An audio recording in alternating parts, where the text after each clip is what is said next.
"We don't have room for you, get out." Those were the words my son, Spencer, screamed at me across the polished mahogany of his $1 million dining table. His wife Madison just smirked.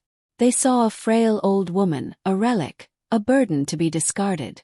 They expected me to cry. Instead I smiled. Because what I was about to say next would take away his house, his company, his cars, and his entire life within 48 hours. He thought this was his kingdom. He was about to learn he was just a guest. To find out what I said and see how it all unfolds, be sure to follow my story. Don't forget to like, subscribe, and let me know in the comments what you would do. The guest room was perfect, which was the problem.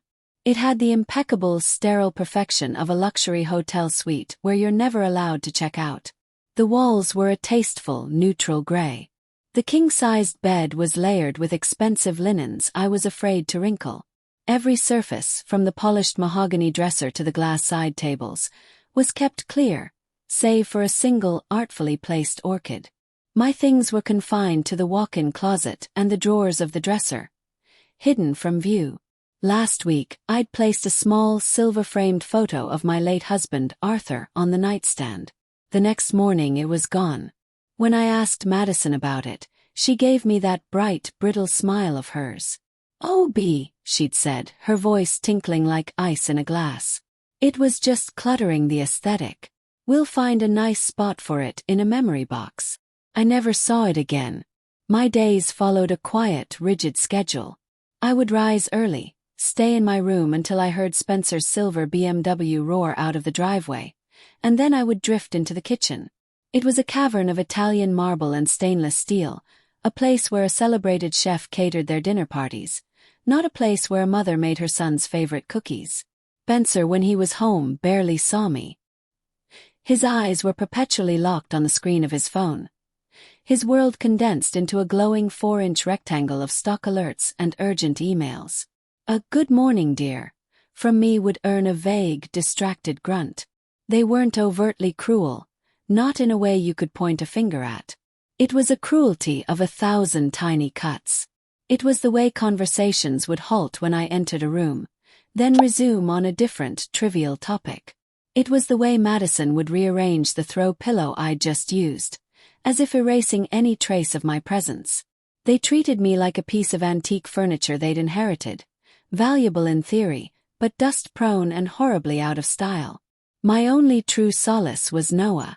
At 6 years old, my grandson was a ball of unfiltered sunshine in this cold, curated house. He didn't see a relic. He saw his Bea.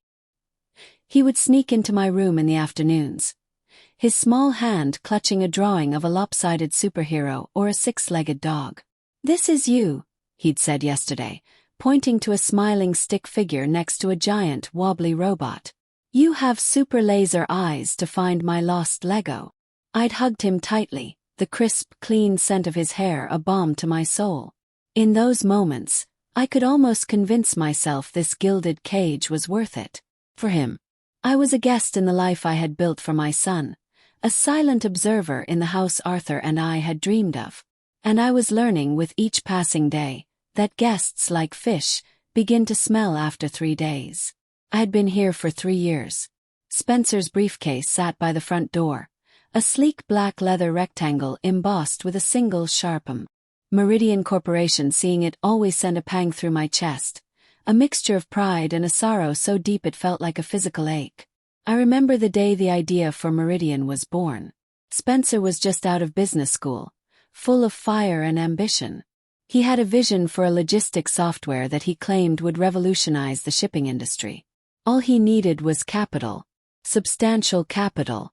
After Arthur passed, our lawyer, a kind and cautious man named Mr. Gable, had sat with me in his stuffy, book-lined office. He laid out my finances, a comfortable nest egg that would see me through my golden years with ease and grace. "Secure your future, Beatrice," he'd advised, his eyes gentle over his reading glasses. "Travel, indulge. Arthur would have wanted you to be happy, but my son's ambition was my own. I saw Arthur's fire in him." A week later, I was back in Mr. Gable's office, instructing him to liquidate the majority of my portfolio. He had protested, of course. He called Spencer's venture a significant risk. "It's not a risk, it's a cornerstone," I had told him, my voice firm with a conviction that felt absolute. "It's the cornerstone of my son's future." I poured everything into that cornerstone. My inheritance from my parents, the money from the sale of our first home, the very funds Arthur had so carefully invested for my security. I funneled it all, quietly and anonymously through a trust, into Meridian Corporation. Spencer believed the initial funding came from a consortium of angel investors who wished to remain silent partners. He never once questioned it. His ego wouldn't allow it. In his mind, his genius was simply that self-evident. I watched him build his empire on the foundation I had provided, brick by expensive brick. He bought this sprawling mansion. He married Madison, a woman who valued a balance sheet more than a heart.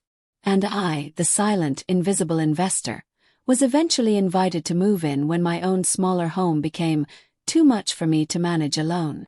It was the cornerstone of his future, all right. I just never realized it would be the foundation of my prison. The missing item this time was my old photo album. It was a worn burgundy leather book, its pages softened with age, holding the faded square-bordered photos of my own childhood, my wedding to Arthur, and Spencer's first toothless grin. It wasn't large, but it held the weight of a lifetime. I had been looking for it for 2 days. "Madison, dear, have you seen my burgundy album?" I asked, catching her as she directed a housekeeper to polish the already gleaming chrome fixtures in the foyer. She didn't turn around. "Can't say I have, B. You know how it is, things get put into storage when we're decluttering. It's probably in a box somewhere in the basement." She waved a dismissive hand. "We'll get to it eventually." The finality in her tone told me, eventually meant never. Dejected, I went to water the potted hydrangeas on the back patio. The French doors to the living room were slightly ajar, and I could hear Madison's voice, no longer tinkling, but sharp and conspiratorial. She was on the phone. "I just don't know what to do, Trish," she said. "It's a complete social liability. We have the Hendersons coming over for dinner, and I have to spend the whole night praying she doesn't start telling some rambling story about Spencer in diapers. Yes, a relic. That's the perfect word for it. And the clutter. Little knickknacks everywhere. I had to hide another hideous old photo album yesterday. I know, but Spencer refuses to even consider a home. He says it would look bad. As if this doesn't look bad. I stood frozen, the heavy watering can suddenly feeling like it was filled with lead. The sound of her words, so casual and so venomous, struck me harder than a physical blow. Relic. A liability. That's what I was. Not a mother. Not a grandmother. Just a problem to be managed. My hand trembled, and the watering can slipped, clattering loudly against the stone pavers. The voice inside stopped abruptly.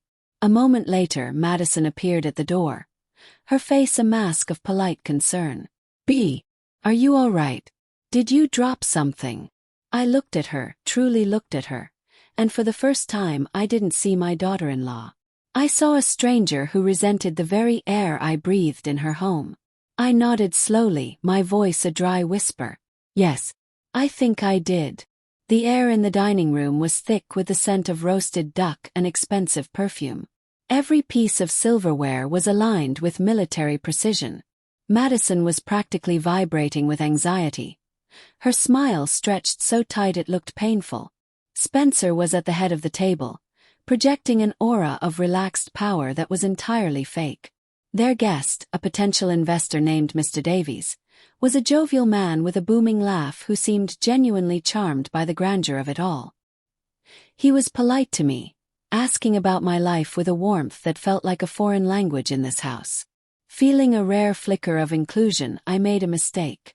As Spencer was explaining the aggressive growth strategy for Meridian Corp., I chimed in with a fond smile. "He's always been a builder," I said to Mr. Davies. "I remember when he was just 10. He tried to build a rocket out of my old vacuum cleaner and 2 soda bottles. He was so sure he could get it to the moon." Mr. Davies laughed heartily. "A young Elon Musk in the making. But I saw the look that passed between Spencer and Madison. It wasn't amusement. It was pure, unadulterated mortification. Spencer's jaw tightened, and he quickly steered the conversation back to quarterly projections. I felt myself shrink back into my role as silent furniture. The rest of the dinner passed in a blur. As soon as Mr. Davies's car had pulled away, the dam of civility burst. "What was that, Mother?" Spencer asked, his voice dangerously low as he strode back into the dining room. Madison, no longer needing to pretend, fanned the flames. "A vacuum cleaner, B. Honestly, we're trying to close a multi-million-dollar deal, and you're talking about arts and crafts projects." I was just trying to connect," I stammered. "It was a fond memory. It was embarrassing." Spencer's voice rose, echoing off the high ceilings. "It made me sound like a child. Everything has to be perfect, don't you understand? One wrong move, one moment of senile rambling, could have cost me everything. The injustice of it all, the sheer, breathtaking arrogance, finally snapped something inside me. I am not senile, Spencer. I am your mother." "My mother," he scoffed, taking a step closer. "My mother has become a weight around my neck. Madison is right. This isn't working." He threw his hands up in exasperation, his face twisted with a rage that had clearly been simmering for years. "We're trying to build a future here. We don't have room for you, get out." The words hung in the air, sharp and glittering as shards of broken glass. "Get out." The vast dining room fell silent. Madison looked on with a triumphant smirk. Spencer was breathing heavily, his chest puffed out like a conquering hero who had just vanquished a fearsome foe. He expected me to cry, plead, to shrink away, defeated. I did none of those things. Slowly, deliberately, I placed my linen napkin on the table beside my plate. I looked at my son, the boy whose scraped knees I had bandaged, whose dreams I had funded, whose life I had built from the ruins of my own. And for the first time in a very long time I smiled. It was not a warm smile. It was a smile they had never seen before, a smile that held the chill of a winter vault and the sharp, clean lines of a balance sheet.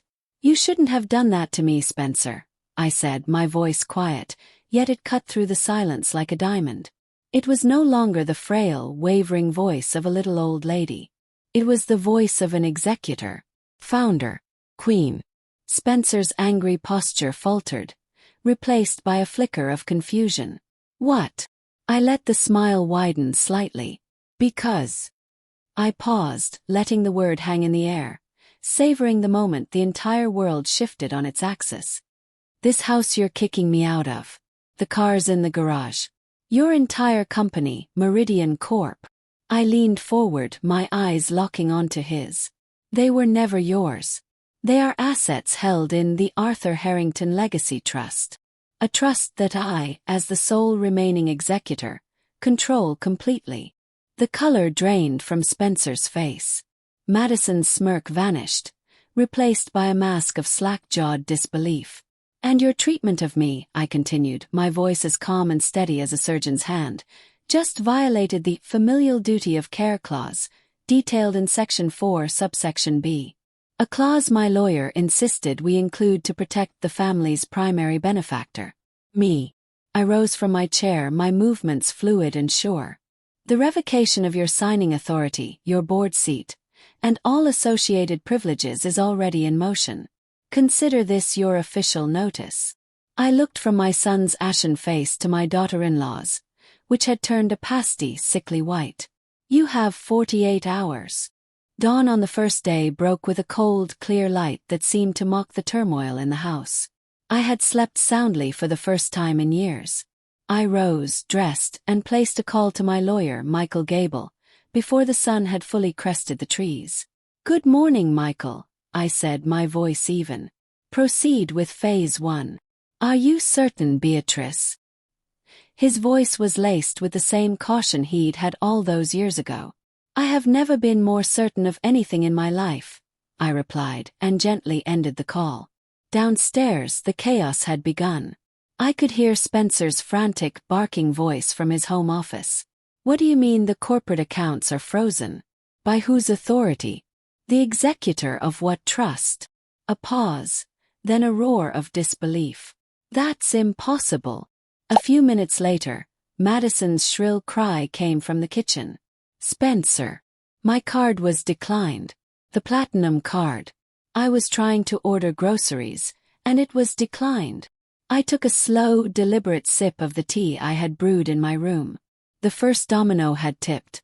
From my window, I watched Spencer storm out of the house, his face a thunderous mask of rage and confusion, and climb into his silver BMW. He was headed to his office, to the kingdom he no longer ruled. I felt a pang of something, but I pushed it down. This was not the time for sentiment. This was the time for accounting. I didn't need to be there to see it. I had planned every detail with the precision of a military strategist. At precisely 9:15 a.m. my phone buzzed. It was a number I didn't recognize, but I knew who it would be. Ms. Harrington. The woman's voice was crisp and efficient. This was Caroline Jennings, the interim CEO I had selected weeks ago, a turnaround specialist known for her ruthless pragmatism. Ms. Jennings, I replied calmly. I trust everything is proceeding as planned. Yes. Mr. Harrington attempted to enter the building at 8:45 a.m. His keycard was deactivated. Security intercepted him in the lobby, as instructed. The board's letter was delivered into his hands. He was vocal. I could almost hear the ghost of a smile in her voice. But he was cooperative. Eventually, he has vacated the premises. And the board. They understand the position of the majority shareholder. They are fully compliant. Excellent. Thank you, Caroline. Hung up. A public spectacle was a cruel necessity. The rot in Meridian Corp wasn't just in the financial mismanagement I had uncovered during my quiet due diligence. It was in the culture of arrogant entitlement Spencer had built around himself. The company needed to see that the king was gone, and that the crown was not his to begin with. It needed to be excised cleanly like a tumor, so that the body could begin to heal. Spencer's pride was simply a casualty of the operation. While Spencer was facing his professional demise, the domestic front was collapsing around Madison. I had begun to pack my own belongings, not into drab memory boxes, but into a set of handsome leather suitcases Arthur had given me. As I was folding a cashmere sweater, I heard the distinct sound of a drill at the front door. The locksmith. A short while later, the low rumble of a heavy engine vibrated through the floorboards. I moved to my window, which overlooked the sweeping circular driveway. A large flatbed tow truck was backing slowly toward Spencer's silver BMW. Another was positioning itself behind Madison's black SUV. Madison must have heard it too. She burst out of the front door, her silk robe flapping around her. What are you doing? Get away from that car. That is private property, she shrieked at the burly driver, who simply looked down at his clipboard. Ma'am, the vehicles are registered to the Arthur Harrington Legacy Trust, he said, his voice flat and bored. I have a repossession order here. Please step back. I watched her, this woman who valued aesthetics and appearances above all else, as she stood on her perfect lawn, screaming at a tow truck driver while her world was literally being hauled away. Her hysteria was a stark, ugly contrast to the cold composure she usually wore like armor. I felt nothing but a quiet, grim sense of balance being restored. Pulling the cord on the Venetian blinds, I closed the scene from my view. The digital world is far faster and more merciless than the real one. By lunchtime, the emails began to arrive in my inbox. I had made sure my personal email was now the primary contact for all trust-related activities. The first was from the Oak Creek Country Club. We are writing to inform you of the immediate suspension of the Harrington family membership due to non-payment and a change in financial standing. The second was from the Children's Charity Board, on which Madison held a prestigious seat. In light of recent developments, the board has voted to accept Madison Harrington's unspoken resignation, effective immediately. From the living room below, I could hear Madison's frantic one-sided phone calls. Trish, can you hear me? The line must be bad. I'll call you right back. Was the desperate tapping of numbers. Hi, it's Madison. Call me back the second you get this. It's an emergency. But Trish would not be calling back. Nor would any of the other friends in her phone. Their loyalty was pegged to the Dow Jones, their friendship a transaction. With the Harrington accounts frozen and their reputation in tatters, the transaction was no longer profitable. Madison was learning, in the span of a single afternoon, that she was socially bankrupt. By dusk on the second day it was over. They were gone. A taxi had collected them an hour earlier, loaded with 2 suitcases of clothes and whatever personal effects they could carry. The house, which had echoed with their panic and rage for 48 hours, was now profoundly silent. The utilities had been transferred back to the trust's name. The security system was now under my control. I walked through the grand empty rooms, my footsteps soft on the marble floors. This was no longer my prison. It was just a house, a collection of assets. I thought of them, driving away from the life they thought was theirs, headed for some cheap, anonymous motel on the edge of the highway. I could almost hear the conversation, the air thick with the smell of stale smoke and blame. This is your fault. You and your stupid pride. Madison's voice, sharp with venom. My fault. Spencer's roar of indignation. You're the one who pushed me. Get her out, Spencer.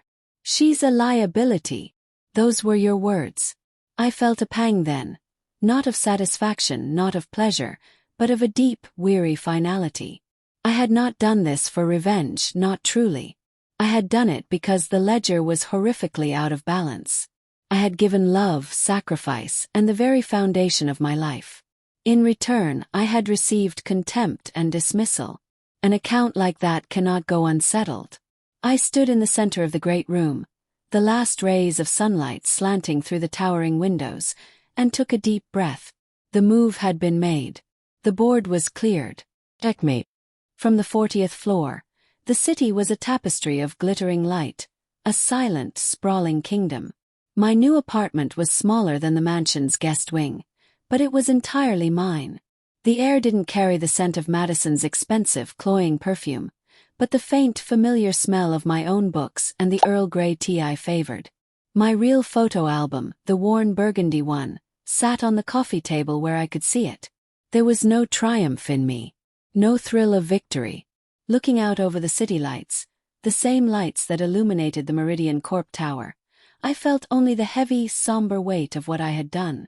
This was never about revenge, not in its petty, fist-pumping form. This was surgery. A painful, radical procedure to save my son from the terminal disease of his own pride, an illness I had unwittingly nurtured with my silent support. I had created the monster. I had to be the one to unmake him. The execution had been flawless. The assets were secure. The offending parties were removed. But as I sat there in the quiet hum of my new life, my thoughts drifted away from the logistics of trusts and boardrooms and landed on one small 6-year-old boy, Noah. He was the variable I couldn't control, the innocent citizen of a country whose government I had just overthrown. In all my meticulous planning, he was the one person for whom my calculations could never be precise enough, the one soul I risked losing in the fallout. And that fear was colder and more terrifying than any boardroom showdown. A week later, I received the first of Michael Gable's reports. He was keeping discreet tabs on Spencer, a necessity for the trust's legal standing and, if I were honest with myself, for the part of me that was still a mother. He's finding out the world is a cold place without the Harrington nameplate, Michael said over the phone, his voice devoid of any satisfaction. He's tried calling in favors. No one's calling back. The word is out, B. He's toxic. I listened, a cold knot of pity and necessity tightening in my stomach. Spencer had believed his success was a product of his own genius.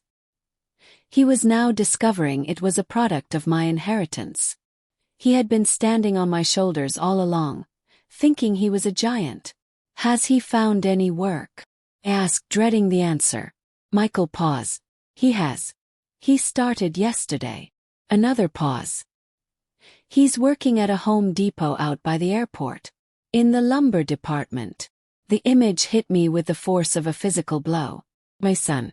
The man who wore $1,000 suits and commanded rooms full of executives, now wearing a bright orange apron and helping suburban dads pick out 2x4s. The humiliation had to be staggering. It was a brutal, humbling lesson, and I could only pray it was one he could survive. The next report came 2 weeks after that. A development regarding Madison, Michael said, his tone clinical. Oh, she's gone, he stated simply. Our observer noted she departed the motel this morning with 3 large suitcases. A car with her family's crest was there to pick her up. It seems the alliance has been officially dissolved. I felt a flicker of something, but it wasn't surprise. Their marriage had been a merger. Spencer provided the name, the status, and the seemingly endless river of cash. Madison provided the beauty, the social connections, and the ambition to match his own. With his assets stripped and his name ruined, he had breached the terms of their contract. She had simply invoked the escape clause. It was a cold piece of business, and in a strange way, I almost respected her for its brutal honesty. She had never pretended to be in it for love. She was a creature of comfort and status, and when those things vanished, so did she. I pictured her returning to her parents' gilded cage, a wounded socialite with a story to spin, leaving Spencer utterly and completely alone in the ashes of the life they had built together. The lawyers arranged it. A neutral ground. A public park halfway between my downtown apartment and the cheap motel Spencer now called home. When I saw Noah running across the bright green lawn, my heart cracked wide open. "Bee!" he yelled, crashing into my legs with all the force his little body could muster. I knelt and held him, burying my face in his hair. For a few perfect minutes, we were just a grandmother and her grandson. We fed the ducks. We went on the swings. But then came the questions, the ones I had been rehearsing for and knew I could never truly answer. "Why is Daddy sad all the time?" he asked. His small brow furrowed as he kicked his feet back and forth on the swing. "He doesn't smile anymore." I pushed his swing gently. "Sometimes grown-ups have a lot on their minds, sweet boy. It makes it hard to smile." "Is he in a timeout?" he asked, his voice small. "He said you put him in a timeout." The simple, childish framing of it was a punch to the gut. "Yes," I said softly, my voice thick. "You could say that. Sometimes grown-ups need timeouts too. To help them remember how to be kind." "Oh," he said, accepting it with the simple faith of a child. But his next question was the one that shattered me. "Is Mommy in a timeout too? I miss her." I had won. I had total control. I had brought my arrogant son to his knees. And as I watched my grandson swing, his face a small portrait of confusion and loss, the victory felt as bitter and empty as a mouthful of ash. It happened on a Tuesday night, nearly a month after the fall. I was in my favorite armchair reading a book, the city a quiet galaxy beyond my window. The silence was broken by the sudden, shrill ring of my phone. It was an unknown number, blocked. My first instinct was to ignore it. Could be a wrong number, a telemarketer. But something made me reach for it. I answered, my voice cautious. "Hello." There was a long pause on the other end, filled with the faint crackle of a bad connection and the sound of a shaky, indrawn breath. I could hear the distant rumble of traffic. He was standing outside somewhere. I was about to hang up, assuming it was a prank call, when a voice finally broke the silence. It was raspy, broken, a sound I barely recognized. It was a word I hadn't heard him speak in over a decade, a word so small it held the entire weight of a broken world. "Mom." The word hung in the silence between us, a ghost from another lifetime. I gripped the phone tighter, my knuckles white. A torrent of emotions flooded me. Anger, suspicion, and a deep, aching sorrow that I had long tried to suppress. I let the silence stretch, forcing him to wait in the void he had created. Finally I spoke, my voice devoid of warmth, a simple acknowledgement. "Spencer." "Yeah, it's me." He sounded thin, frayed. I saw a family tonight. The bus stop. A mom and her son. And I. His voice broke and he choked back a sob. I'm sorry, he whispered, the words raw and ragged. Oh God, Mom. I am so sorry. It wasn't a strategic apology. It wasn't a plea for money or for his old life back. It was the desolate, hopeless sound of a man who had lost everything and was only just beginning to understand what was truly valuable. I listened. I didn't offer comfort or forgiveness. I didn't say, it's okay, because it wasn't. But I didn't hang up. I listened to his broken sentences, to the long, empty spaces between them, to the sound of his pain. When the call finally ended, I sat in the darkness of my apartment for a long time. The seed of my brutal lesson had been planted in scorched earth. For the first time I felt a fragile, terrifying flicker of hope that something might actually grow. We met a week later in a small, anonymous coffee shop downtown. The man who sat across from me was a stranger. His expensive suit was gone, replaced by a worn jacket and jeans. He was thinner, and the arrogant fire in his eyes had been replaced by a haunted, weary caution. He started to talk hesitantly about plans to get back on his feet, to maybe start a small consulting business. I held up a hand, stopping him. This isn't about getting your old life back, Spencer, I said, my voice quiet but firm. That life is gone. It was an illusion. He flinched but didn't argue. He just stared into his cup. If you are serious about your apology, I continued, if you want any kind of relationship with me, or more importantly with your son, it will not be given. It will be earned. I laid out my terms. They were not financial. They were about character. First, I said, you will keep your job at the hardware store. For 1 full year. You will learn what it is to earn an honest, hourly wage. Second, you will begin therapy. Immediately. You need to understand the man you became and why. Third, I said, my voice softening slightly, you will write a letter to Noah every week. You will send them to me first. In them, you will try to explain your failings in a way a child can understand. You will build a bridge back to him, one honest word at a time. He looked at me, his eyes wide with the enormity of it. This wasn't a negotiation. It was a prescription. It was the long, hard road back, and he was standing at the very beginning. For the first time, he simply nodded. Okay, Mom. Okay. The months that followed were a slow, arduous crawl. There was no movie montage, no miraculous transformation overnight. There was just the grueling day-in, day-out work of rebuilding a man from the ground up. I received reports from Michael. Spencer was a model employee at the Home Depot. He was never late. He was promoted to shift supervisor. I saw his therapy bills, which the trust paid for.